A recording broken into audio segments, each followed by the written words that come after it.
Wait. Okay. I'm not sitting in front of the mirror, so I couldn't see if the mic was turned on.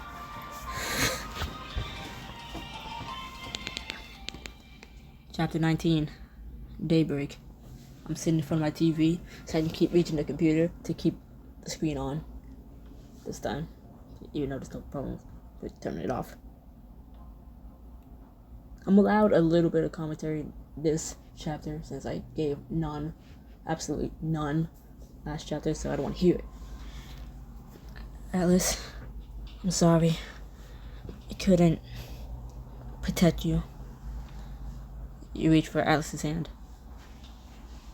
Me, too. You awaken with a start in your dorm room, your face covered in cold sweat. I see Loomis staring at you, looking in your face enthusiastically. Loomis, you're healed.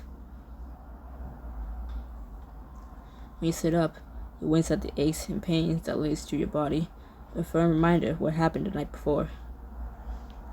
So it was real. Rafe's laboratory, the machine, Rafe almost taking my and Alice's magic away. Alice, where are you? Will you relax? I'm here. Will you relax? I'm right here. You look down and see him sprawled on a sleeping bag next to your bed.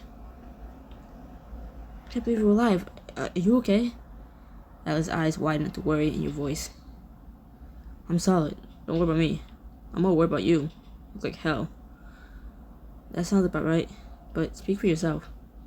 If I look like hell, then you don't even want to know what you look like.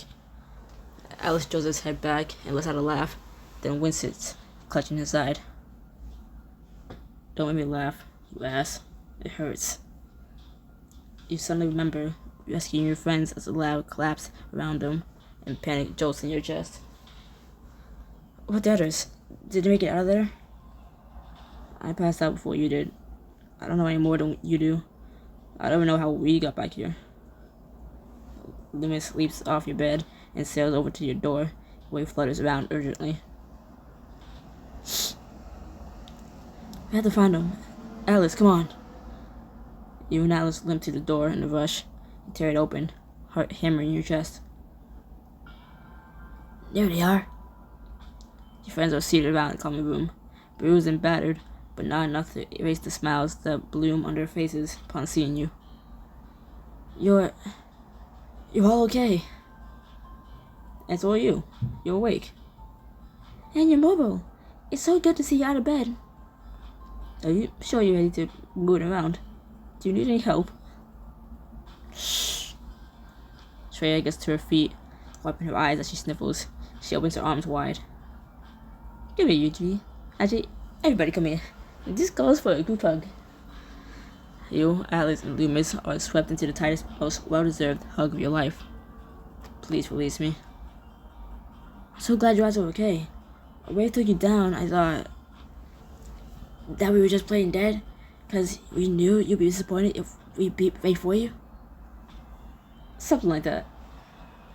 What happened after Alice and I passed out? How do we all get back here? Once I was feeling like myself again, I found Professor Contos and told him what happened. We went through the mirror and found you all. Professor Contos rushed you, Alice, Professor Swan, and the others to the medical wing. We thought you and Alice would be more comfortable in the dorm, so I brought you both back here after the menders healed your wounds. We woke up this morning completely disoriented and with a headache to match, but not much will wear. It's actually pretty cool watching the menders work. They even managed to stabilize Swan and bring her back to consciousness. Although her legs still, well, you know. You take a deep, shuddering breath and try to block out the worry that comes to your mind. The important thing is that we all made it out there alive, and you've asked her to thank for that. I was just doing my part, and you all did yours in that dreadful laboratory. She's right. This was a team effort, and I pulled it off. Legend, might I speak to you privately? You and Becca step aside from the group to get some privacy. Becca takes your hand, pressing it to his chest. Under your fingers, you can feel Becca's heart beating double time as though panicked. Beckett, your heart. Your hand still pressed to Beckett's chest. You lean up to give him a kiss. You feel his heartbeat take a steadier rhythm. I'm not always very good at showing how much I care about you, Elijah. I recognize that. Hopefully my heart can tell you how I feel, but my words often cannot. I'm so glad you're okay. I read you loud and clear, Beckett. Now let's get back to the others. Pull back into a quick hug before you both rejoin your friends. You and the rest of your friends spend the next hour sitting in the common room, going over the details of the night before. I expected Rafe to be powerful, but he killed Dean Goffey with a wave of his hand. At the mention of the Dean's death, the room descends into silence. Dean Goffey was a great woman. She did a lot for the school. We were lucky to have her. How can you say that? Dean Goffey was a traitor. She endangered the whole school for her own selfish reasons. She was certainly a mystery. Mystery? It's not that hard to puzzle out. That woman was cruel. That woman was selfish and cruel. And to top it all off, she thinks she can send us on some kind of quest. You suddenly remember the locket Dean Goffey gave you and pull it out your pocket. I almost forgot about this. Tell your friends about Dean Goffey's quest, and you'll look uneasy. That's a lot to ask of you, especially after she put you Drew. Especially all that she put you Drew. Last night, we finally saw who Dean Goffey really was. And she was doing what she thought was right. I'm sure she's just trying to keep the girl in the locket safe. And in the end, she died for her. Make it seem like she died for a noble cause. Nothing could be further from the truth. Our parents died for us, so we could do what we did last night. But she died for a madman, a murderer. There's a difference. She was being manipulated, Alice. She wasn't in control of the situation. She can't have known things would end the way they did. Stuttering all over the damn place. There's plenty from last night left to back, but what matters most right now is that it's over. Everything's right. Rafe is dead and gone, and at the end of the day, that's all I care about. Dead and gone, dead and gone. And oh, I've been traveling on this road too long, just trying to find my way back home. You owe me is dead and gone, dead and gone. Oh, shut up. And all I care about is a rumble in my stomach telling me it's time for breakfast. Again, you can't say nothing about the commentary this chapter. I gave none. Last chapter, I was silent except for reading was on the screen. Like, I was silent except for saying the words I see on the screen. So I don't want to hear it. And that was still almost an hour long. No extra commentary. That was still almost an hour long. What the fuck?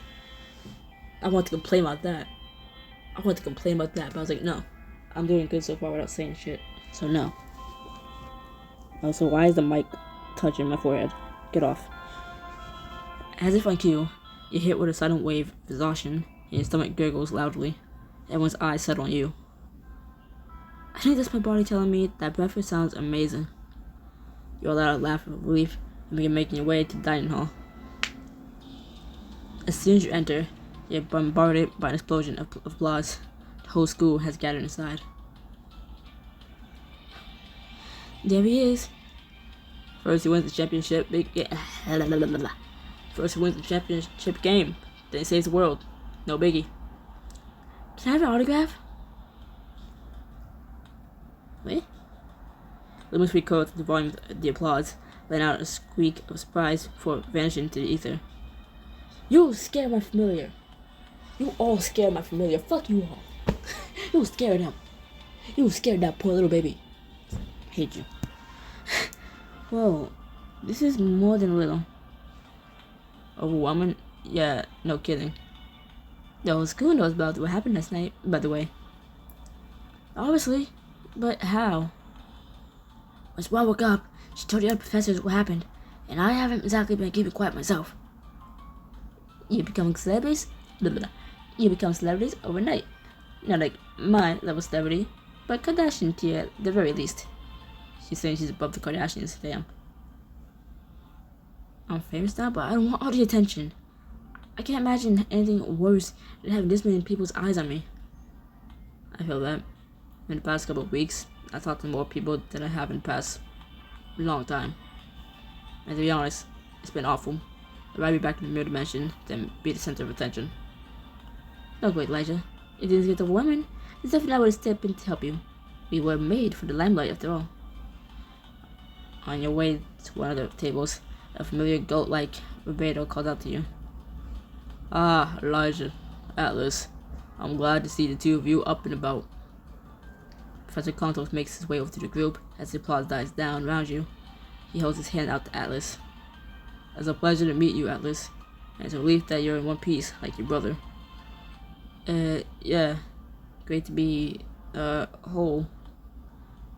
The new dean would like a word with you two. If you just follow me, please. As Professor Contos leads you to the front of the dining hall, he shoots a concerned look over his shoulder. What the two of you went through this semester was more than anyone should ever have to face. And at your age, you couldn't have known, Professor. I don't think any of us could have predicted how things would turn out. Still, I must say, I'm quite impressed with how you handle yourself, young man. That goes for the both of you.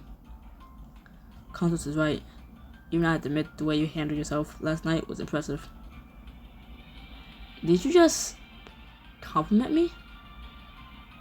Yes, begrudgingly. You impress Atlas. Despite being completely untrained, you weren't the total liability I thought you would be. I figured that if I didn't pull my weight, you'd kill me if Rafe didn't. You're not wrong. I guess what I'm trying to say is, even after such a short time, you're almost as skilled as me. Almost. Thanks, Atlas. It means a lot, especially coming from you. Just as long as you don't expect this positive feedback stick to become a regular thing. Wouldn't dream of it. When Napster found me and told me what happened, I was worried I was going to lose my favorite student. But as I see now, there was no cause for alarm. You're not going to rid me that easily, Professor. Nor would I want to. I'm much too excited to see what you accomplish next year. On the other side of the hall, Professor Swan sits on a floating chair that gently bobs up and down. Dean Swan, the twins as requested. Dean Swan, you're the new dean? Please don't be so formal. It's not like I asked for this blasted position. As Professor Contos walks away with a laugh, you notice a blanket on Dean Swan's lap covering her legs. Professor, your leg. No need to worry about that, Elijah. That's the magic of... She catches herself, motioning the two of you closer. Then she leans down to whisper to you both. The magic of blood magic. My leg will be good as new in time. Just don't tell anyone I said so. But enough about me. I was actually hoping to speak to the two of you privately. How about we step outside for a moment? Please, I'll push your chair. In the hall, Dean Swan takes a deep breath before nodding at you both. Yay, it's Dean instead of Professor. An easier word for me to fucking say.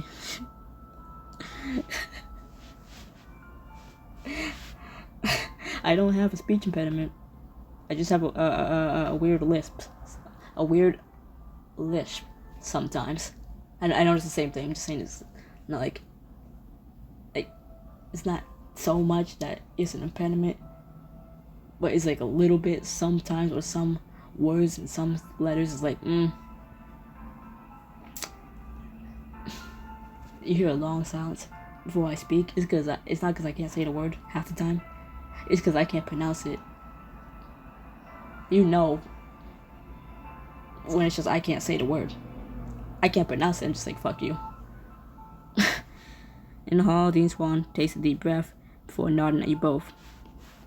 Like breath. I say breath at the side of my mouth, so I can't say it normally. Or normally. Now that everything's out in the open, I think there are still a few missing puzzles to the puzzle. Fuck you. I still think there are a few missing pieces to the puzzle I should fill in. Yeah, that would be good. Especially because I don't feel like everything's out in the open at all. Why did this happen? Why did this happen to us? Shortly after you were born, your parents began to hear rumors about Rafe kidnapping and killing twins. Your mother knew that you two were the twins she wanted, and she was determined to keep you from him. To throw him off your trail, your parents decided to split you up as babies, leaving you in the care of their trusted friends from college. Wait, back up. You said that we were special too, but what makes us different from all the other twins he killed? Because of the very specific conditions of your birth. Elijah was born a minute before midnight, while Atlas was born a minute after it. That made you, Elijah, a child of the sun, born before the darkest time of night, and made Atlas a child of the moon, born after it. Light and reflection, two components of refraction. And that's what Rafe said in his lab. I used to ask my caretakers why he was after us, but he said they'd tell me when I was older. And why just stopped mattering to me. I had a brother I needed to protect, and that was all I cared about. So even your foster parents didn't tell you the whole story. Honestly, we can't fault them. And think about what they were dealing with. Their college friends were trying to protect their kids from a mass murderer. They were probably so worried for us and our parents. How do you even know what to do in that kind of situation? Still, I don't get why my caretakers thought I was ready as a kid to train to fight Rafe, but not to know why. Well, yours thought it was okay to leave you totally helpless and oblivious about the murderer out to get you. Your parents went to face Rafe, but when we lost contact with them, we assumed the worst. Your caretakers were supposed to train you for when Rafe came for you, but he disappeared, and many thought he was gone for good. Your foster parents decided to raise you, a tuneless Elijah, in hopes that you would never have to know about the horrors of Rafe the Dread. But if anything ever went wrong, we could be sent to you here at Pentagast, where you keep us safe at a last resort. Or if you killed my caretakers, I went to find you, Elijah. I tried to send us both to Pentagast through the mirror in your tuneless college. In your tuneless college suite. Something went wrong. We went to Pentagast, but I was trapped in the mirror dimension. Dean Swan nods, then looks at the ground, her eyes filling with sadness. When you showed up on campus, Elijah, I enrolled you and made sure you had a place to stay. I assumed your foster parents were dead. Already dead? They're perfectly alive and well, but I agreed you were safe as a Pentagast, since something must have gone wrong for you to end up here. I didn't want to shock you with the whole story at once, so I tried to train you while keeping you safe, but that clearly didn't help. One thing I still don't understand is how Alice and I got that crazy power we used to beat Rafe. He was draining all the magic out of us, but when the eclipse was complete, we were suddenly super powerful? How strange, but perhaps it was due to the timing of the event. The eclipse reached its peak at midnight. The mischievous hour. Is that how you say it? Mischievous. Fuck you. Fuck you words. Fuck you English. Rafe's spell was set to complete at midnight. Seems something triggered the reversal of the event right at that perfect moment. When our hands touched. The magical energies must have sought each other out, leaking some power that caused the machine to backfire. When I woke this morning in the medical ward, my first thought was of you, Elijah. I was worried you were unprepared for Rafe's power. But it's clear I shouldn't have been concerned. You only ever proved yourself capable time and time again. It was your training that made all the difference, Dean. Please, we'll be on honorifics at this point, and instead of Dean makes me want a wretch. Just call me Swan, or Evelyn, if you wish. What I'm trying to say, Elijah, is that fuck you. Sorry. No. My screen's still turned off. I was like, I should probably move the mouse around on the computer to keep it on. But like, nah, I'm not gonna do it, and then it turned off. What I'm trying to say, Elijah, is that you're more than earned my trust. I'm sorry for not being completely honest with you this year. You've done so much for me, Swan. I owe you almost everything. You have nothing to apologize for. Suddenly, a voice booms from inside the hall. Your attention please, students. I'm about to announce this year's award for top of the class. We better get back. The acting dean shouldn't miss a moment like this. You and Atlas pushed Dean Swan's chair back into the dining hall. You returned to your table just in time to see Professor England stride to the head of the dining hall, clearing his throat to get everyone's attention. As is tradition, it's time to recognize the most promising students of my Guys for their academic accomplishments. Beckett. It is thus with great pleasure that I announce top of this year's freshman class, not Beckett, Elijah Snyder. Please come forward and accept your class medallion. Wait, did Professor England say my name? Friends all jump out of their seats, letting out shouts of excitement. Beckett is a freshman too, right? Yeah. Damn, Elijah's got brains. How's really, Elijah? You must be explaining this report to me later. I knew you had this. I'm gonna fucking drink this water.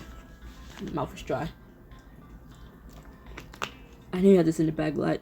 Fuck you. I knew you had this in the bag. Great job, Elijah. Hang on. Let me get a pic from my institute. I so get best friend bragging rights. Congratulations for being good at school, or whatever this is. Beckett stands and offers you his hand. I know I should probably be upset that you won the award instead of me, but to tell you the truth, you deserve it. I know when I've been outdone.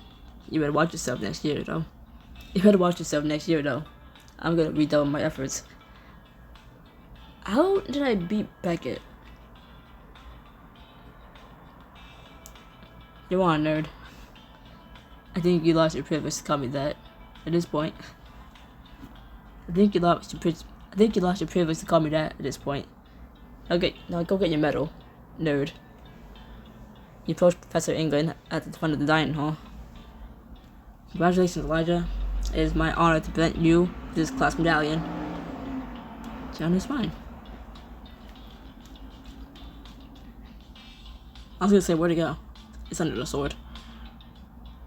Yeah. I've never seen that. Have I never gotten it before?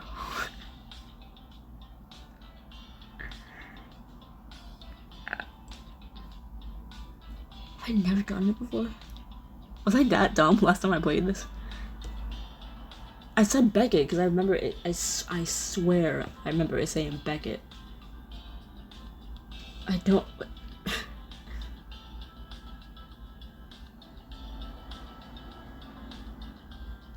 Did I miss something? Because all the chances to do like extra work to get to master the spells. Did I pay for all of them? That needs to be paid. I actually don't fucking know. Okay. It was okay. Was the pre-science one of the things that was a spell that you need to learn? Because if it is, I think I paid for that for the first time and added that to the thing. I think. So I can't think of what else that I didn't pay for. And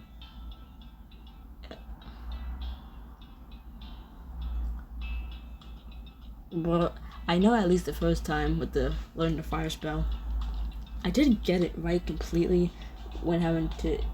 I conjured it, and I did the right thing I was supposed to do. I said this time round I hit metal and it bounced around somewhere. I still got it learned,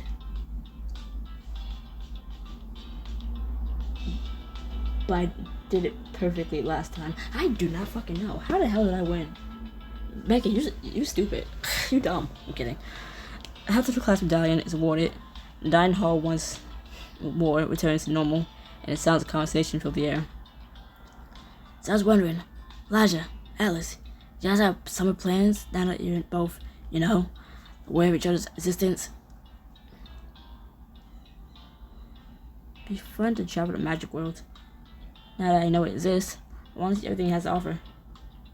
That's good. That's a good idea. Traveling will allow us to gather intelligence on new dress as well. Who knows how many others Rafe had under his control.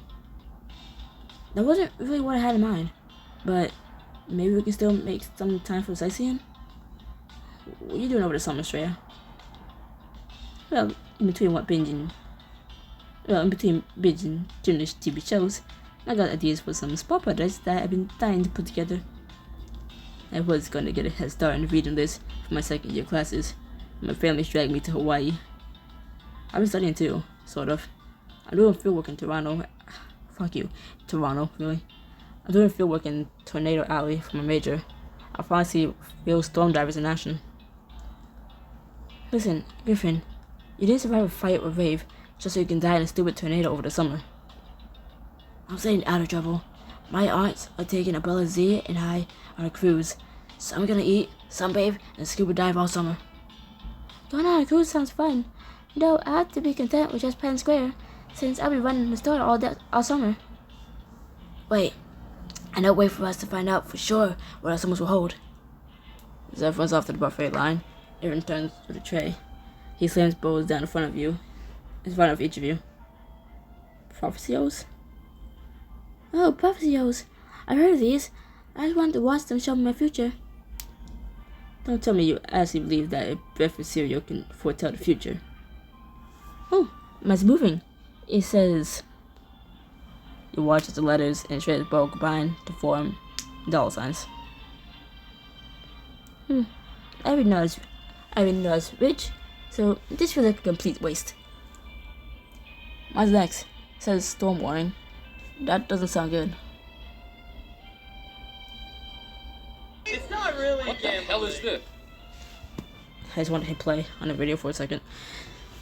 If you heard noise, heard some guys talking. That was that. Promise me you'll look out for tornadoes. Ooh, mine says branch out. Perhaps I continue to improve my branching. I don't have the energy or the breath to do that voice faster. Oh my god. I'm next in this ridiculous farce.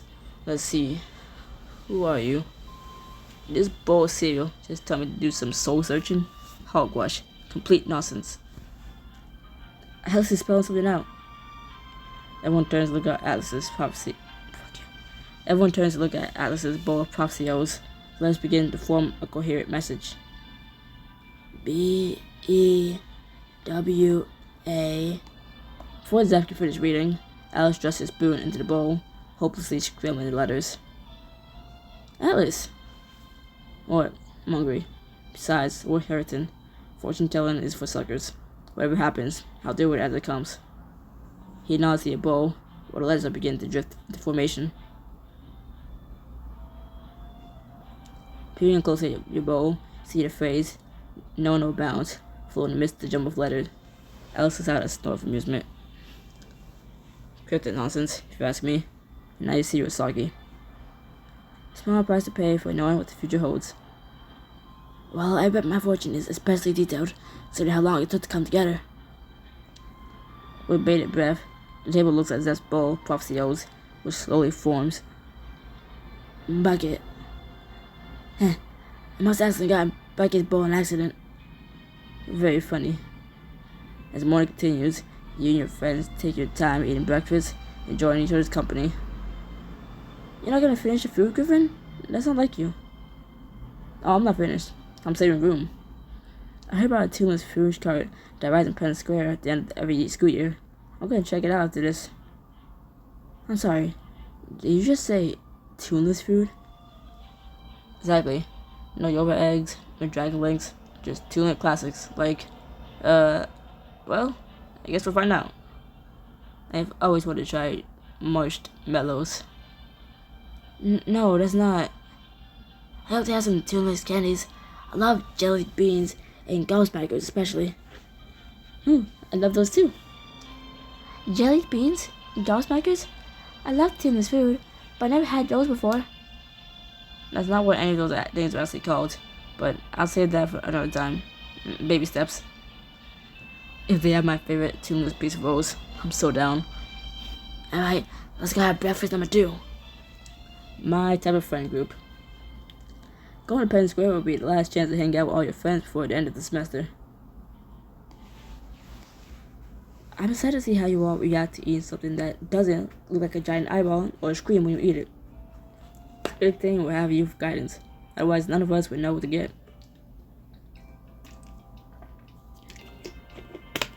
I want some tuneless food, but don't give me up for a while. There's a video on my face I can watch to eat. Please, let me go to bed. As soon as everyone's finished their breakfast, the group heads into Penn Square to search for the food cart aforementioned. That must be it.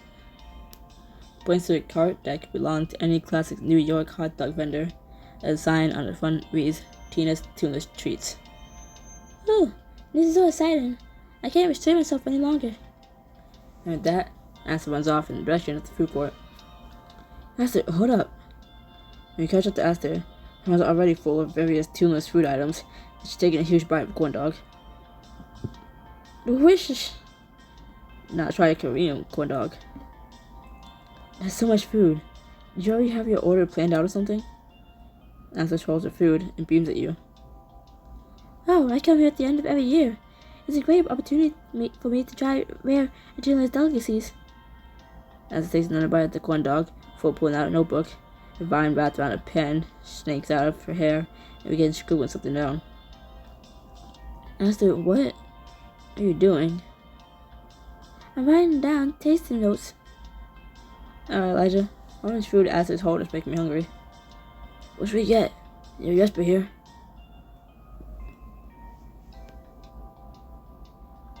What, we in Boston? Am I in Boston?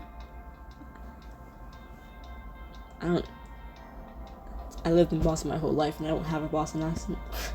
Okay, fuck you. Sounds New York to me. Boba. Not Boba. I only had it a couple of times, but each time was a life-changing experience. Boba. Where's a boba? It's tea with milk and chewy stuff in it. I don't know what the chewy stuff is, but I love it.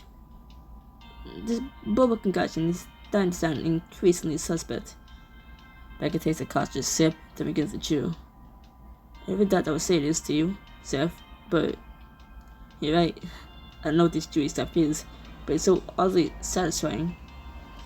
As the line begins to form behind you all, behind you and your friends, you all step away from the cart to finish your food on a nearby bench. So, what do y'all think of the tuneless food? I previously thought tuneless cuisine was simply a pale, bland counterpart to tuned cuisine, but I see now that I was mistaken. My voice had to crack right there. Tuneless cuisine is simple in comparison, but it's a charm on all its own. I know exactly what you mean. It's nice to eat something that doesn't scream at you when you cut into it once in every while. So there's really no tuneless dish that screams when you eat it? Not a single one? Nope. I'm pretty sure we all over the local news a piece of someone's pie started screaming. Who knew tuneless food could be so interesting? What other tuneless stuff do you like? What's your favorite tuneless thing to do? I don't play mobile games. I don't watch movies. I don't read no fucking comic. My favorite tuneless pastime is playing mobile games. Mobile games are basically my part-time job. What kind of games do you play? I like them all. Puzzle games, action games, narrative games, games where you read and make choices for your character. Turns to an imaginary camera like this is The Office. Mobile games. What are those? Playing a game that runs away from you sounds difficult. I think it's a game where you run away from something. Pretty sure I played that one before. No, the games will run away from you. You play them on your phone. I guess you could play them while you're running, but you know what? I'll just show you both sometime. I don't know about the rest of you, but I want something sweet after all the food we had this morning. I think I saw a couple of dessert items on the menu at Tina's Tuneless Treats. Good idea, Elijah. I'll be right back. Return shortly, holding a snow cone in either hand. These look so good. I just couldn't resist. Tina said they call snow. Suddenly, Zeph jumps off the bench in excitement. Snow cones? Griffin, you're a genius. Zeph, are you feeling right? He's not getting to you, is it? Alright, everyone. I just had a fantastic idea. I'm gonna need your help, but the results will be glorious. Another fantastic idea from the brains of this operation. Just what I need. I spent it last night fighting a madman to the death. Zeph, no offense, but I don't distrust your fantastic ideas.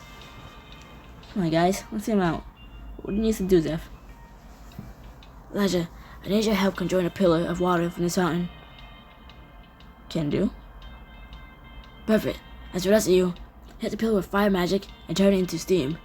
Now everyone back up. I need some space. Zeph plants his feet on the cobblestones. Taking a deep breath, he lifts his arms into the air, looking with tense concentration on his face. A pool of water begins to emerge from the fountain, and you hear a chorus of gasp from passers-by as Zeph raises the pillar higher and higher. There's another round of gasp from the gathering crowd as the pillar of water begins to wobble. Elijah, I'm losing control. How do we get this thing upright? Where do you think you're going? As soon as you utter the spell and twist your hand, the pillar regains its form, standing on ramrod straight. Ramrod straight? Thanks, Elijah. There's a series of muffled bursts of your friends. Fuck you. There's a series of muffled bursts as your friends send a volley of small fireballs into the pillar, steam filling the square.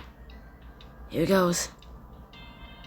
Zeph makes a complex sign in the air, and the steam turns to snow. It's not long before it looks like Penn Square has been hit by a blizzard. Zeph, your prank of the gala was one thing, but this is on a whole different level. Leonardo da Vinci has the Mona Lisa, and you have this. Is it snowing? It's not winter week. Snow. Hey boss, does that mean I get to go home early? Loomis appears next to you and begins rolling around in the snow excitedly. I can't believe I'm saying this, but that's really impressive. Zeph bends over, panting, rubbing the sweat off his forehead. Phew. I can't believe that works. You know what this means? Suddenly, Zeph scoops up a snowball, whips around, and chucks it right at you. The snowball whizzes past your ear, and you bend down to pick up a snowball of your own.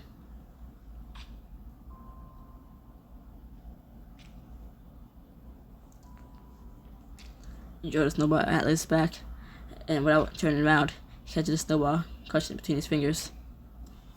I hope you understand what you just done. Start a fun snowball fight? Oh no, it's far more serious than that. You just declared war. With that, Alex punches the ground, sending snowballs flying out in all directions, hitting you and the rest of your friends.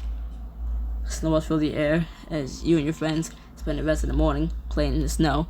I just finished the snowball fight chapter in high school story class act. Kidding me? Later that afternoon, you and your friends decide to take a walk around campus. I don't know if it's just me or nice weather, but this is the most relaxing day I've had in a long time. Turns out, when you don't have a crazy madman pursuing you, you feel more relaxed. Who knew? I always feel relaxed when the weather is nice. When all the trees are happy. Oh, fuck you. All the trees and flowers and grass are so happy. It's hard to be worried about anything. Lewis reappears beside you with a pop and stretches out his whole body in the afternoon sun. Because even Lewis needs to unwind in the nice weather. Mr. You, just what I want to see. Turn to see Professor Contos making his way down the path. Professor Contos, you looking for me? Do you need an item special order from the shop? Oh no, this is academic matter. The letters have already been mailed out. Since you're here, I might as well tell you. You've been accepted to begin study at Pendergast as an exchange student next year. If you have time, we can fill out the necessary paperwork. Your friends all let out cries of delight, and you can't help grinning the shocked look on Asta's face. I'm... really? Oh my. Asta, congrats. This is a dream come true for you, isn't it? Asta wipes away a tear. All the flowers in her hair are in bloom. Yes, it really is. The day keeps getting better. It's gonna be great having you on campus next year. Lou says congrats too. I'm so happy for you, Asta.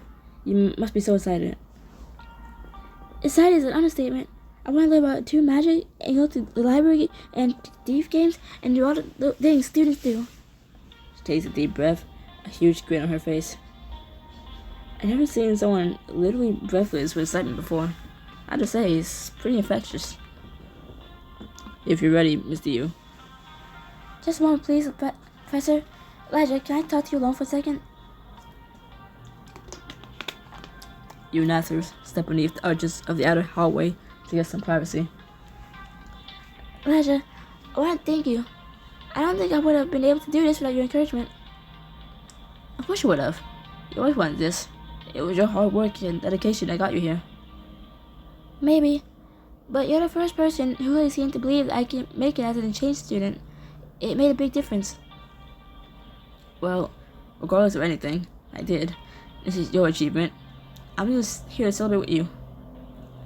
Asta hugs you, her vines wrapping around you as well. Alright, let's get you back to Professor Kanto's. I don't want you to miss your meeting. Your friends congratulate Asta. She heads off for Professor Kanto's, give you all one last wave over her shoulder.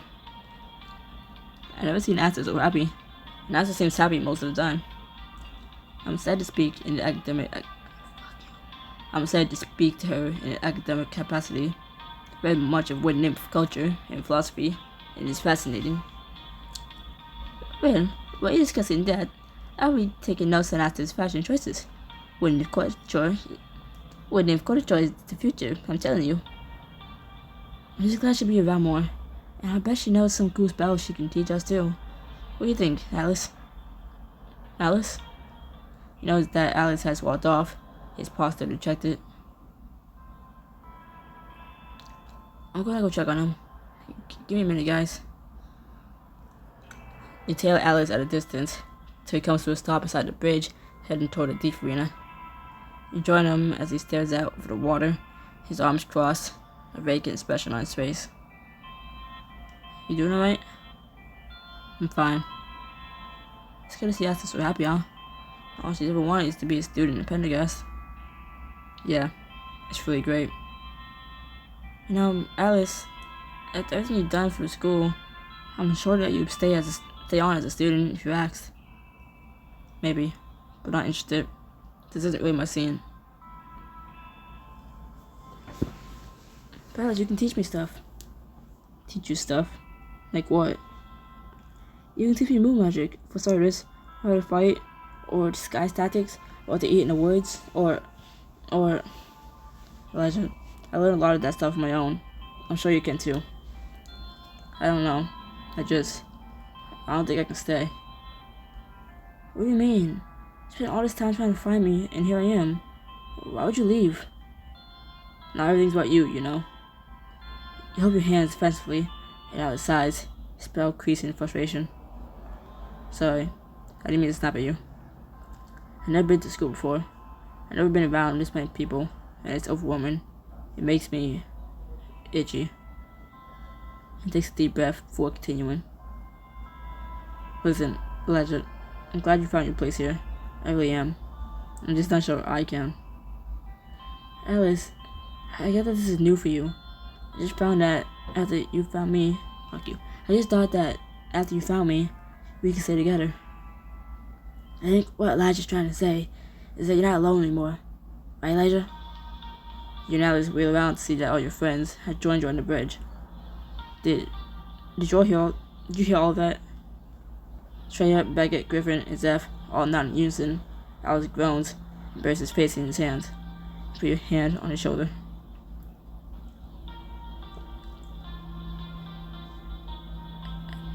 Alice, you didn't just find me. You found us. We're a package deal. Speak for yourselves. Maybe you and Griffin buy one, get one bargain. But I'm sold separately. At least I got you all on discount. Any brother of Elijah is a pal of my books.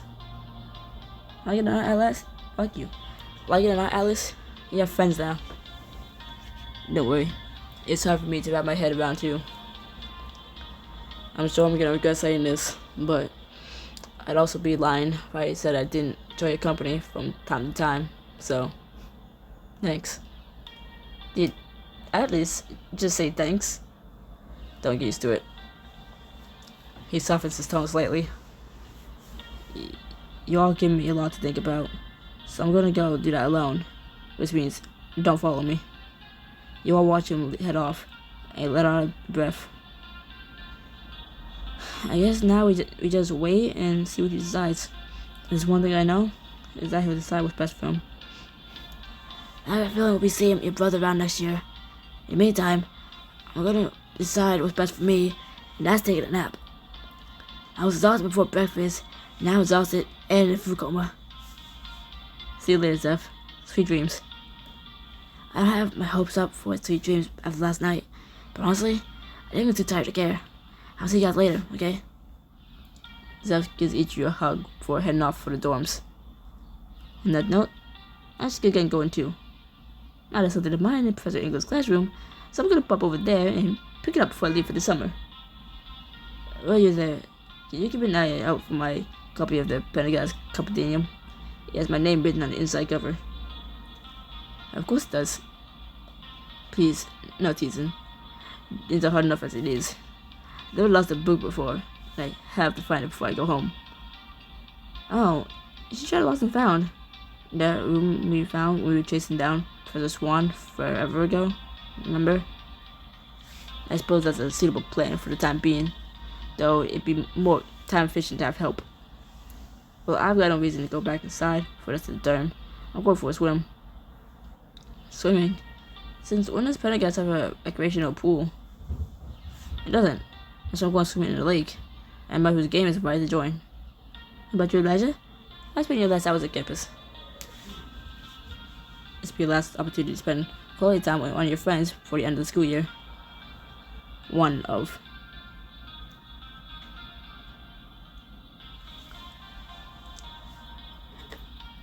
As much as your friends wave and head off, you turn to Beckett, your arms crossed. Beckett Harrington, around his Pendergast Compendium, are you even allowed to show yourself in public? If you're quite done, we should commence our search. I do hope you take this matter seriously. Come on, you don't want me to come with you, so just say it. Well, thinking is one thing, but saying it is quite. You take back his hand, while rising onto your toes, press a kiss to his cheek. What was that? I couldn't hear you. Well, I suppose I was hoping to be graced with your company. Don't worry, I'll defend you from all the jeers and snide comments you'll get for losing your compendium. Oh, thank you. I don't know how I would ever get by. Beckett rolls his eyes. You see his lips turning up into a smirk before he turns away. He laces his fingers to yours and leads you to the main building. Inside the Lost and Found, Beckett begins digging you a nearby crate. You know, it's really not like you to lose something as important as a compendium. Are you sure you didn't just, I don't know, leave it under your pillow or something? No, not yet there. Beckett continues digging through the crate with an inscrutable expression. You plunge your hand in as well and feel around for a book. Hey Beckett, this book is moving. You hold up a leather-bound book that reads in your hands like a live animal. Its front and back covers are clamped shut with a lock. There's a scrapbook. It's like a paper shredder that you have to feed a couple times per week. It looks more like a cross between a textbook and a bulldog. The scrapbook wrestles its way out of your hands and falls on the floor, where it hops uselessly in an attempt to reach a stack of books on a nearby shelf. Suddenly, your hand brushes against the pages of a book. I think I found it. You grab hold of the book and begin to pull it loose from the pile. And the book Beckett holds it in his arms like a fragile creature. He looks at you with a small smile. Thank you, Elijah. Once again, you helped me out of a less than enjoyable situation. He kisses your forehead and thanks. What would you do without me, Beckett Harrington? Well, you get a lot more sleep for one. Wrap your arms around Beckett and press your lips to his. He holds your waist with one hand, deepening the kiss. You smile as he kisses down your jaw, shake his face in your hands, and look into his eyes. Getting sleep sounds a lot more boring than spending time with me. I'll admit that you're correct about that. He clears his throat, looking around the room you're in. Now that I got my compendium, I can admire the strange charm of this place. For some place so busy, it feels quite private. Sounds like you have something in your mind. Well, it seems like the two of us finally have a moment to ourselves. His gaze softens as he rests on you. He brings his lips close to yours, his voice dropping, his breath skimming over your mouth. I was thinking we could take advantage of that. Enjoy a little one-on-one time before the year is over. Don't tell me this was your ulterior motive all along. With a chuckle, Beckett brushes his lips over yours. A shiver runs up your spine. It's just, after everything we've been through in the last year, I don't want to waste this moment. And to be honest, you're all I've been able to think about lately. He kisses you softly, but the desire in his eyes is unmistakable. So what do you say? You stay here with me for a while longer? This is your last chance to hook up with Becky in Bk1. There's no place I'd rather be. I would do the song, but I don't know it like that. And no time at the present, and nobody else here, except you and me. You tug on his collar, pulling him up against you. In astute observation, he leans in and kisses you, his lips sliding gently against yours. You have your arms around his neck to pull him closer. He licks along your lower lip, urging you to give in to him, and all you can do is surrender. Still can't believe I have you in my arms.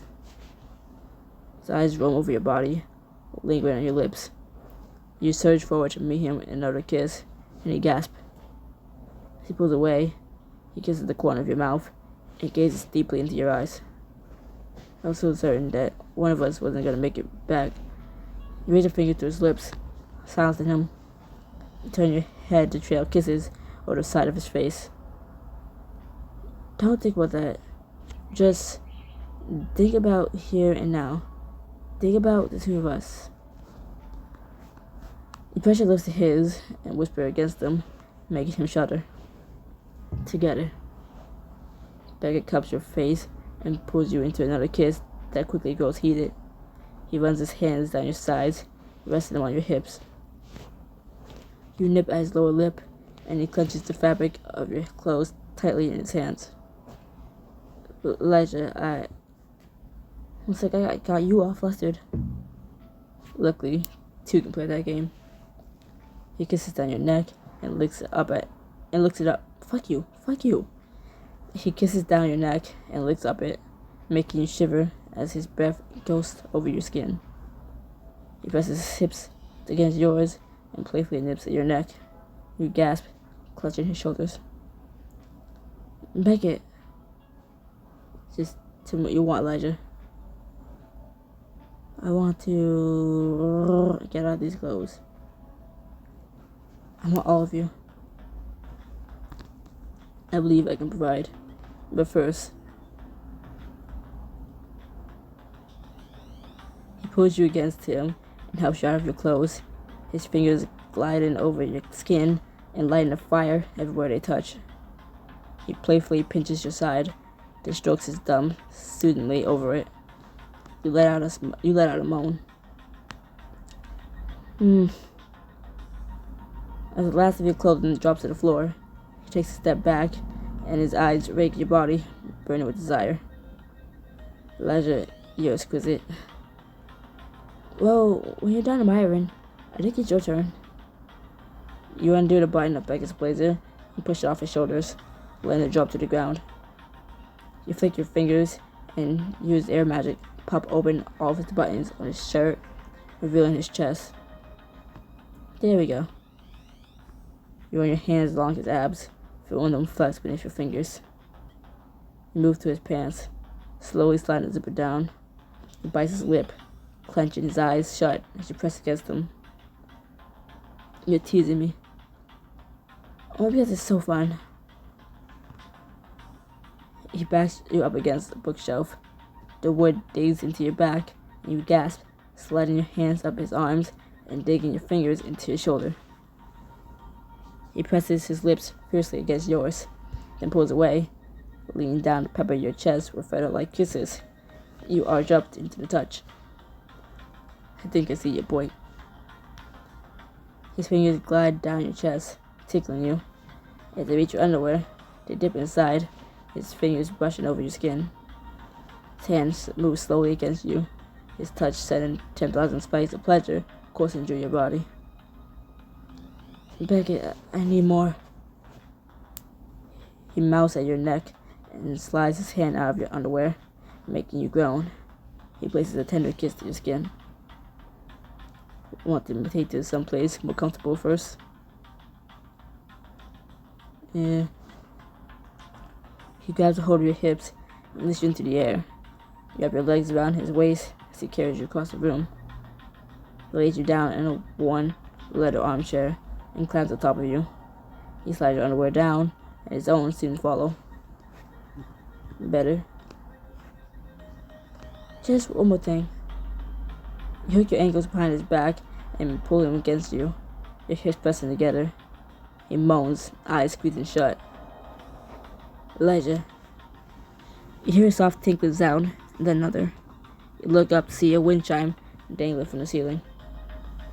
The metal pipes brush each other and send soft, rain-like notes echoing around the room as Beckett's hips stutter forward, making you gasp. Oh. He slowly starts up a rhythm, walking against you, and you wrap your arms around his neck. You meet in a fiery kiss, and as you break apart, he rests his forehead against yours, your heated breaths mingling in a closed space. Beckett. Your bodies move as one, pleasure washing over you, and the notes of the wind chime go louder and louder. As you gasp again and again, the rest of the room fades away, and you both lose yourselves in each other. The next morning, you and the rest of your friends walking through campus for the final time before heading home for the summer. I can't believe this is our last day together I can't believe this is our last day together until school starts again.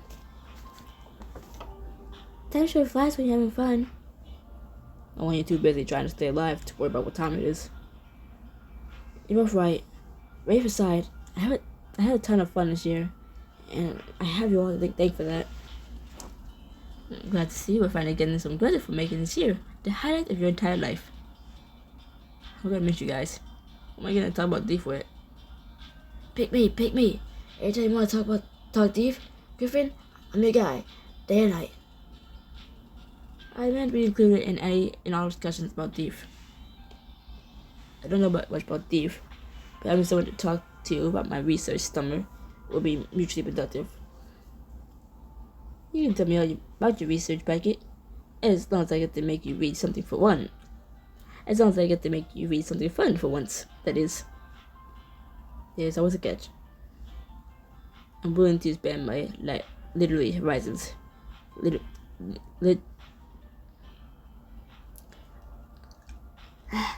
Reading words right and in an accent? Ugh. Well, not accent, but whatever. I'm willing to expand my literary horizons. Summer is an excellent opportunity to develop one's artistic tastes, after all.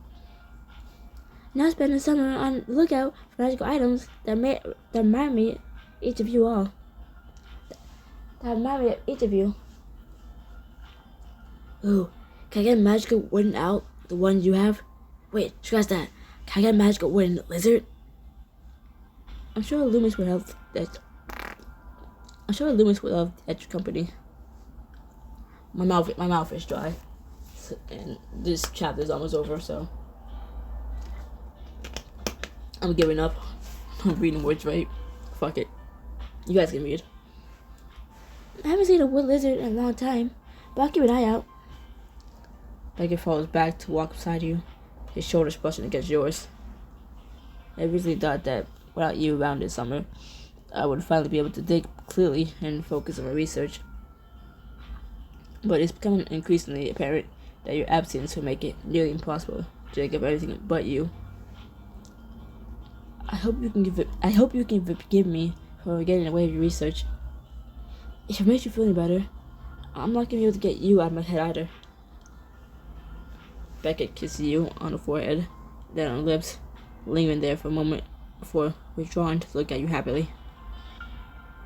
That does make me feel just a little bit better. In front of the group, you see Zeph glance at his watch and let out a cry of surprise. Oh crap, if we don't get to the mirror room soon, I'm gonna be late. And if I'm late to umbrellas, fuck you. Oh crap, if we don't get to the mirror room soon, I'm gonna be late. If I'm late, Bella's gonna kill me. You guys go on ahead. I'll catch up. I want to take a last look at the campus before we go. Last one to the mirror rooms. Last one to the mirror rooms. Rotten yogurt egg. If you're determined to embarrass yourself, then you're on. If any competition, it is. If any composition, it is. If any composition, is it? Ooh, people say I'm friendly. Does that mean I win? Take your time, Elijah. These clowns be in my dust for hours after I win. As the sound of your friend's voices disappears into the distance, you look across the squad, let out a sigh. I'm gonna miss this place. The ground begins to shake, the statue in the center nearly falling off its pedestal. Fog rolls in with terrifying speed. What's happening? You barely keep your footing, with your arms remain standing as the earth continues to quake. Then, your vision goes white. You see your desk as though it's right in front of you.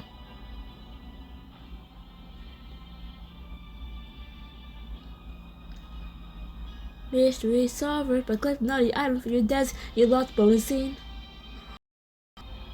You see campus for a brief second before you're suddenly overwhelmed by another vision.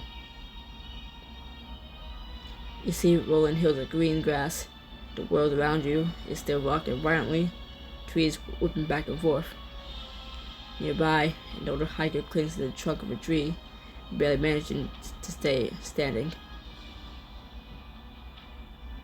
This is the biggest quake I ever felt. The crackling sound of a bass through the air right before the ground rips open. A beam of light shoots out of the newly opened trench. Its colorful aura bursts into the air. I'm trying to talk over the noise outside my fucking room. What the hell's going on? Two arms emerge from the center of the pit, grabbing onto the edge. A man pulls himself out and adjusts his top hat. I miss the smell of sweet country air. As the ground stops shaking, the hiker lets go of the tree, his wide eyes on a man who climbed out of the chasm. Whoa, are you okay? I didn't even see you there. I did not the voice I was trying to do for the top hat man. I'm gonna pause this and close my fucking door. The man stretches his arms out and takes a deep breath. I have never been better. Did you fall into the pit or something? hiker surveys the man's dirty clothing with a raised eyebrow. The man straightens his vest, and the gust of wind blows all the dirt away. You could say that. That was a hell of a quake. I never felt one so strong. The man laughs. That was just a trifle. He holds up his hand, and a small twister begins to spin in his palm, going bigger and bigger until it towers in the sky. This is what real power looks like. The twister spins toward the hiker, turns to run, but he's not fast enough. Cyclone picks him up, raising him high in the air. He flails, trying desperately to free himself. Be down. The twister travels off into the distance, taking a man with it till his shouts get lost on the wind. The man grins, looking out the horizon. It's so good to finally be back. Thanks for playing Elementalists. More magic and mysteries await in Elementalists Book 2. And some dumbass is going to try to read 3 books at once, which we knew for the dumbass. We obviously going back to continuing for Book 2, but I'm also going to start Immortal Desires, which for the first few chapters, I did read only up until 5.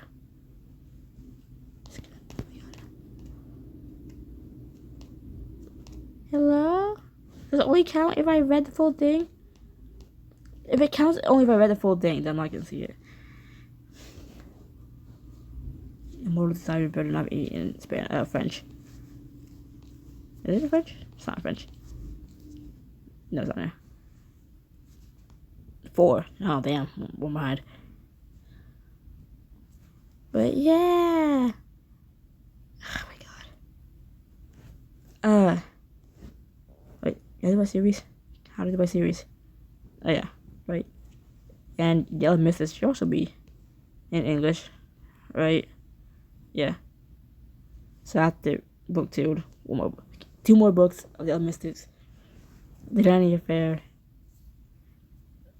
There's one more book after Book 2. There is a Bk1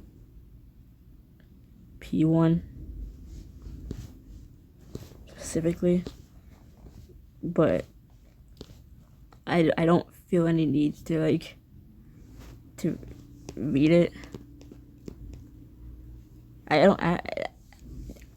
I see no point in reading the VIP version of the Nanny Affair, because that's just from Sam's POV. It's the same thing, but from Sam's POV, and I don't know. But oh my god, next time I read, I'm just gonna. We're doing this. I'm either doing this, the Nanny Affair, or Immortal Desires. But I do know I'm gonna stop talking and try to bother my friend for something. Yes, look at my lock screen. Ooh, shut up. Goodbye.